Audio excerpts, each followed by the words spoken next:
Sebuah desa yang masih erat rasa kekeluargaannya, ada dua orang ibu-ibu yang sedang berbincang-bincang di depan teras.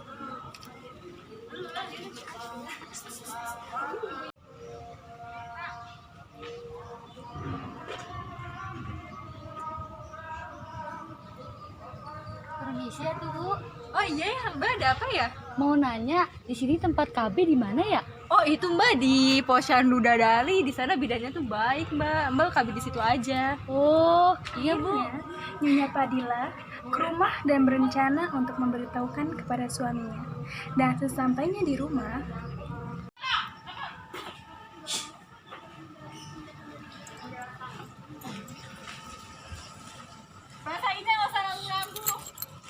Pak, Hai, lagi ngapain sih? lagi Rajin nyuci banget. motor. Pak, tadi, Kenapa? Pak, Iya. tadi Mama ketemu ibu-ibu di jalan. Terus aku nanya, Mas KB katanya bagus di Posyandu Dadali, Papa. Ya udah, kita besok ke sana ya, Ma. Bener ya? Iya. Soalnya aku pengen bahas KB, Papa. Iya. Ya udah, sekalian Papa juga pengen ngedengerin penjelasan langsung dari ibu bidannya. Ya udah besok ya, Pak ya. Iya, Ma. Oke, Papa. Ih, ganteng banget Papaku. keesokan harinya di Posyandu Dadali, ada seorang bidan praktek beserta perawatnya. Pada hari itu, jam 10 pagi, ada pasangan suami istri, yaitu Nyonya Padilla dan suaminya, yang akan ber-KB.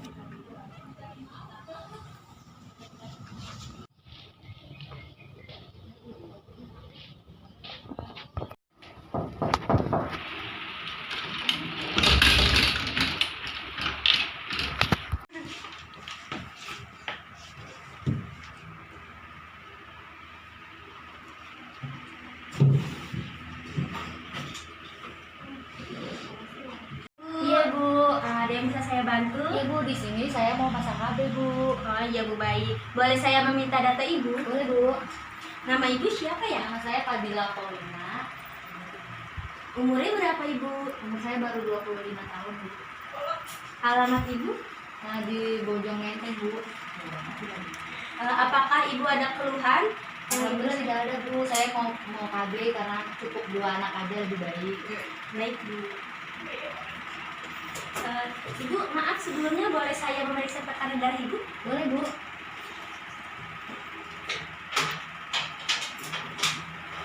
Permisi Ibu.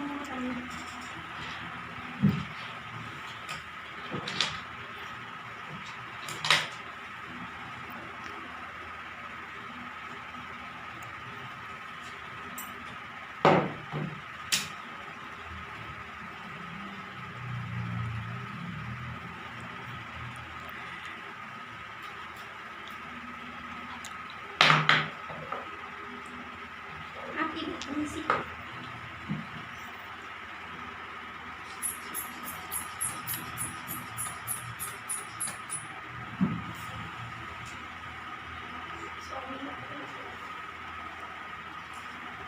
Baik Ibu, sudah saya periksa. Tekanan darah Ibu normal 120/80.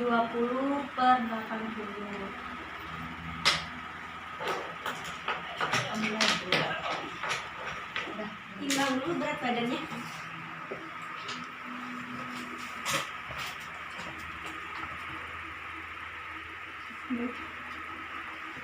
Silakan Ibu, saya antar ke ruang bidan. Baik Pak. Perawat melakukan asesmen terhadap klien, lalu perawat mengantarkan klien ke ruang bidan. Ibu permisi, ini ada yang mau KB. Oh iya, baik. Orangnya suruh sini aja. Baik Ibu. Ibu Bapak silakan masuk. Selamat pagi Ibu dan Bapak. Iya, Ibu. Apa kabar? Sehat, alhamdulillah. Ayo silakan duduk ya. Sebelumnya anaknya tuh nggak ikut Bu. Iya ada sama neneknya. Oh, neneknya di rumah ya? Iya. Oh iya, baik. Dalam perjalanan kali ini, apakah ada yang bisa saya bantu? Ini Bu, saya mau pasang KB.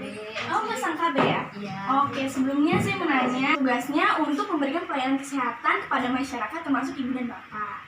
Maka dari itu saya berharap apabila saya nanti bertanya tentang privasi ibu dan bapak, tolong dijawab dengan jujur dan tidak perlu malu-malu atau sungkan. saya selama ini menggunakan KB kalender. Bagaimana ya Bu ya atas buat masa KB yang baru itu biar tidak kebablasan?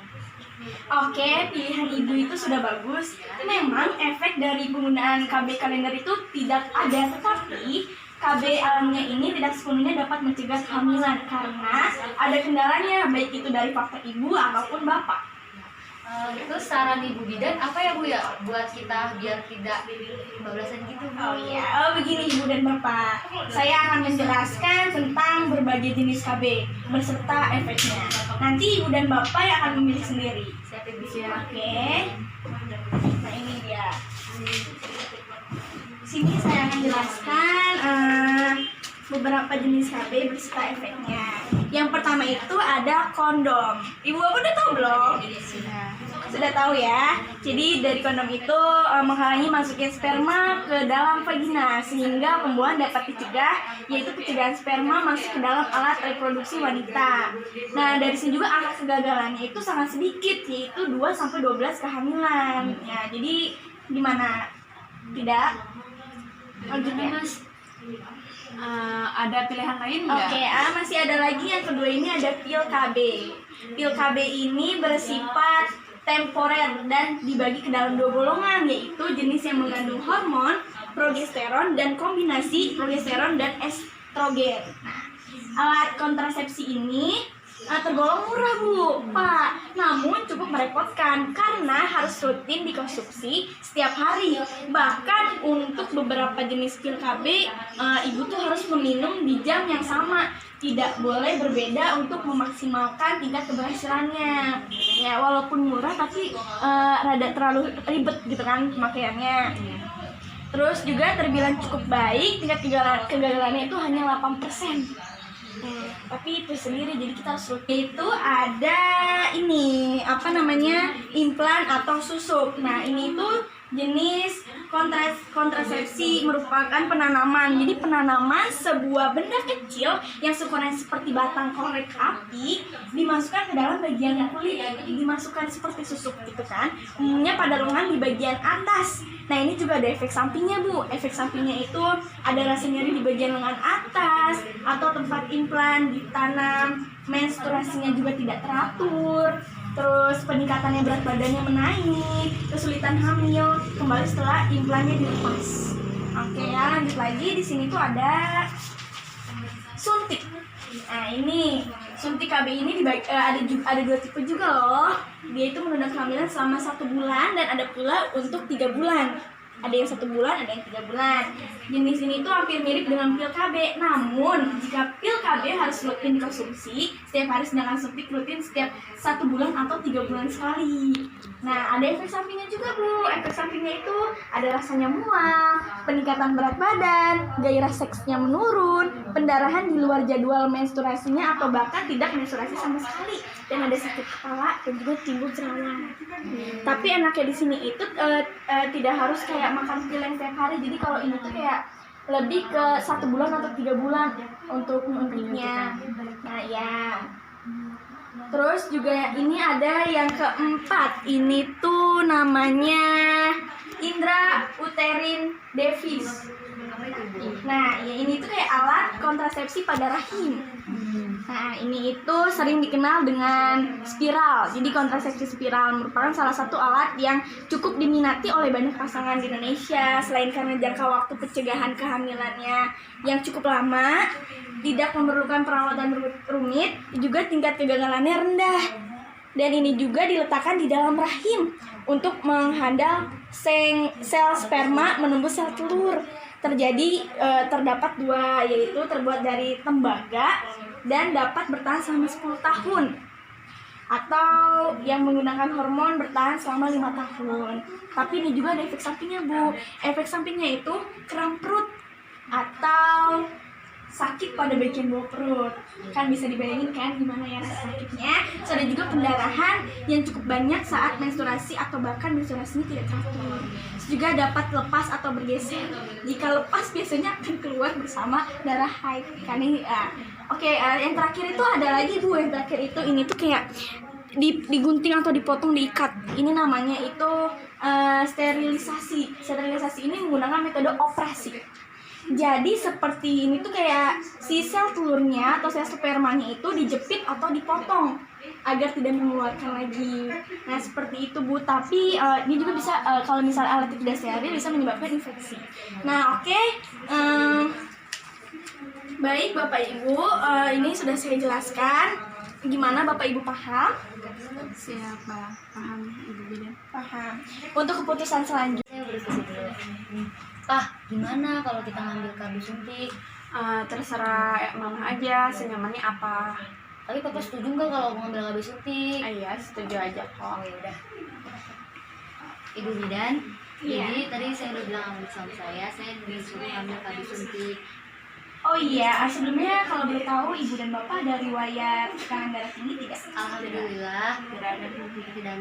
Oke, bagus. Berarti ini pilihan yang sudah bagus ya Bu ya. Untuk KB yang suntik ini Ibu dan Bapak dan ingin memilih yang berapa bulan?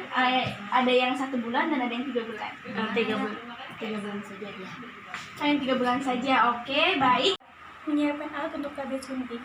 Sementara Bidan dan Nyonya Farida bisa bercakap-cakap. Perawat Ibu, tolong ambilkan saya suntik KB ya.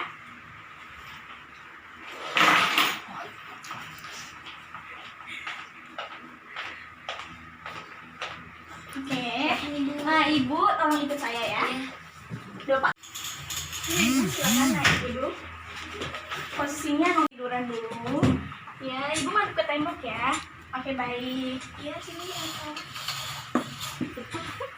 Nah, dan Ibu berarti nanti untuk 3 bulan selanjutnya Bapak dan Ibu datang ke sini lagi ya. Tapi jangan lupa diberi jarak sebelum 1 minggu waktunya suntik. Bapak dan Ibu datang ke sini agar tidak lupa. Nah, sekarang itu kan tanggal 17 Oktober. Jadi Ibu dan Bapak kesini lagi nanti sekitar 3 bulan, berarti 1 Januari Bapak kesini lagi ya. Gimana, ada yang ingin dipertanyakan? Tidak. Oke, kalau gitu ya udah.